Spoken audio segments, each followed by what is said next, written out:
పుష్కర తెలంగాణ ముష్కరల పాలైందన్నారు మాజీ మంత్రి కేటీఆర్.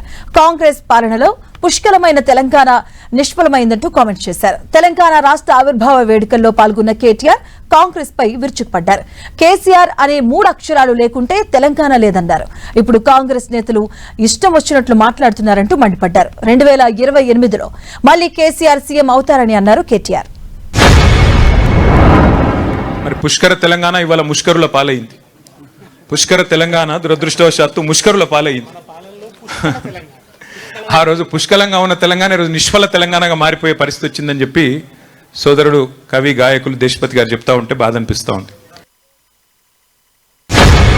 ఆయన ఒక 150 గదులుండ ఒక భవనం కట్టుకున్నాడు, బంగారు భవనం కట్టుకున్నాడు, అందులో బంగారు కమోడులు ఉన్నాయి అని చెప్పి చిల్లరమల్లర మాటలు మాట్లాడి ప్రజల నెత్తి నిండా మరి ఇదిగో పులి అంటే అదిగో తోక అనే ప్రపంచం మనది, ఏంది అనేది కూడా ఆలోచన లేకుండా మరి నెత్తి నిండా ఇట్లాంటి అబద్ధాలతో యూట్యూబ్ ప్రచారాలతో విషం నింపి అబద్ధాలు చెప్పి చివరికి అవే అబద్ధాలను డిక్లరేషన్ల రూపంలో, అవే అబద్ధాలను 420 హామీల రూపంలో అడ్డమైన మాటలన్నీ చెప్పి చివరికి మరి గద్దెనెక్కింది కాంగ్రెస్ పార్టీ, కాంగ్రెస్ ప్రభుత్వం. అబద్ధాలు, అభూత కల్పనలు, విష ప్రచారాలతో తెలంగాణ రాజకీయాలను కలుషితం చేసింది కాంగ్రెస్ పార్టీ.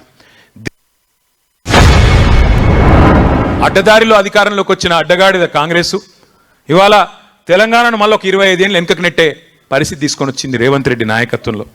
గ్యారంటీల గారడీలతోని గద్దెనెక్కిన రేవంత్ రెడ్డి ఇవాళ వడ్డిచ్చిన విస్తర్ లాంటి రాష్ట్రాన్ని కుక్కలు చెంపిన ఇస్తారు చేస్తా ఉన్నాడు. వడ్డిచ్చిన విస్తర్లాగా పెట్టిన పొయ్యి కట్టిన ఇల్లు అన్నట్టు ఆయన చేతిలో పెడితే పంచభక్ష పరమాణాలతో ఇవాళ పూర్తి స్థాయిలో కుక్కలు చెంపిన విస్తారులాగా తయారు చేస్తూ ఉన్నాడనే బాధ కలుగుతూ ఉన్నది. ఈ 30 నెలల్లో సరిగ్గా ప్రభుత్వానికి కూడా 50% టైం అయిపోయింది. ఈ రోజుతో రేపటితో 2 ఉద్యోగాలు ఊడగొట్టండి, కేసీఆర్ది కేటీఆర్ది. మొదటి సంవత్సరంలోనే 2 లక్షల ఉద్యోగాలు ఇస్తానని మాట చెప్పిండు రాహుల్ గాంధీ. ఇలా ఎక్కడ చచ్చిండు రాహుల్ గాంధీ? అశోక్ నగర్కి వచ్చేందుకు మొహం తెలుతలేదా? ఎక్కడ పోయినావు రాహుల్ గాంధీ? మొదటి సంవత్సరంలో 2 లక్షల ఉద్యోగాలు ఇస్తానన్న సన్నాసి రాహుల్ గాంధీ 2.5 ఏళ్ళైంది. ఇప్పటి వరకు 4,000 ఉద్యోగాలు కూడా నీ ప్రభుత్వం ఇయ్యలేదు కదా. వస్తావా అశోక్ నగర్కు?